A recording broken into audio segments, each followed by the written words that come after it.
I give my hand to you with all my heart. I can't wait to live my life with you. I can't wait to start. Comment ça va, Henri-Jean? Divinement, je me sens pas, voilà, Oui. princièrement, je veux dire, bien serment. Ouais. Alors on va revenir sur cette union qui, en fait, si on tient compte des traditions et de l'histoire, finalement, de la tradition britannique, n'aurait peut-être jamais dû avoir lieu. Alors, n'aurait jamais dû avoir lieu. Alors, je vais vous refroidir votre enthousiasme à tous les trois, parce que vous ne serez Vous me trouvez jamais... enthousiaste, moi? Mais vous ne serez jamais... Oh, si, mais quand même, vous ne serez jamais princesse, tous les trois. Voilà. Ça, n'en rêvez pas, vous ne serez jamais princesse. Et Meghan Markle n'est pas princesse, et ne va pas devenir princesse. Contrairement, si on parle selon l'étiquette et selon le protocole... J'ai fait cette erreur de l'annoncer comme future princesse. Alors elle va devenir le titre, le titre exact. C'est Son Altesse Royale, enfin, qu'elle aura après son mariage, Son Altesse Royale, la princesse Henri d'Angleterre. Ce sera son titre. La reine, c'est monsieur. Voilà, c'est par exemple, les princesses de Monaco sont princesses, elles sont nées princesses. Meghan ne sera jamais princesse, jamais. Donc voilà. Alors elle va être la reine, paraît-il, va la nommer duchesse de Sussex. Enfin, va les faire duc et duchesse de Sussex.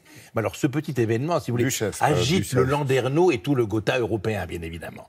Alors, ce que j'ai fait, j'ai voulu vous apporter la réflexion sur le sujet de quelques princesses que je connais et que j'aime beaucoup. J'en ai pris 3 dans des statures un peu différentes. Bourbon-Parme, Son Altesse Royale, la princesse de Bourbon, qui est née Altesse Royale, qui est la petite cousine de la reine d'Angleterre, par Christian IX de Danemark, qui est l'ancêtre de toutes les princesses à travers l'Europe.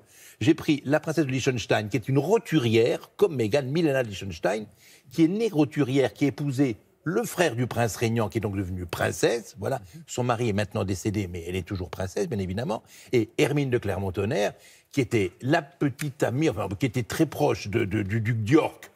Et qui a été présentée à la reine d'Angleterre par le duc d'York. Donc, quand même, ces 3 choses tout à fait différentes. Quelle est stature de princesse d'elle-même. Donc, vous allez rencontrer ces 3 créatures couronnées, si je peux me permettre, ou presque couronnées, qui vont vous expliquer le statut des princesses. Et écoutez bien, mon cher Laurent, la dernière phrase du sujet, qui est la phrase de la princesse de Bourbon-Parme, qui va vous expliquer quelque chose qui, à mon avis, annonce un soupçon de rififi à Buckingham. Écoutez, en avant.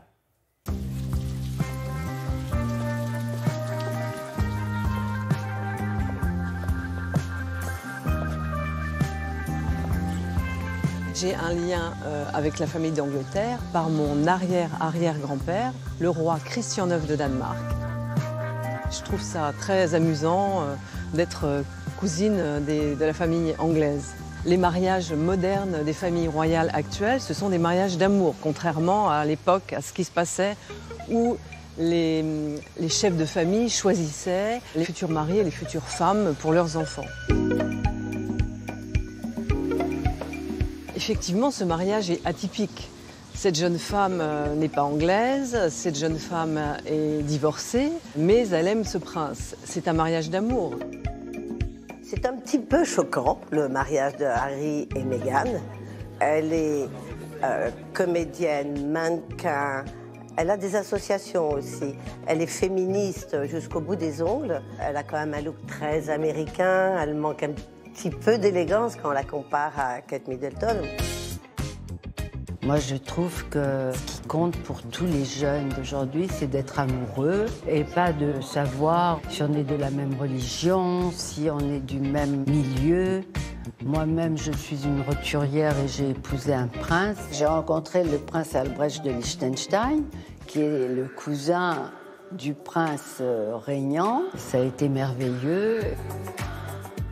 C'est vrai que ce n'est pas la règle des familles royales que d'épouser une jeune femme divorcée. Mais je pense qu'elle va s'adapter à toutes les règles de la cour et tous les codes de la famille royale anglaise. Il y a un petit peu de travail à faire parce qu'Harry aussi est un petit révolutionnaire dans la famille. Il ne rentre pas tout à fait dans le cadre qu'espérait sa grand-mère. Tout le côté royal et obligation qu'il a depuis le début, depuis sa naissance, lui pèse énormément. Il a même dit à la reine que s'il n'épousait pas Meghan, il rendait son titre et sa couronne.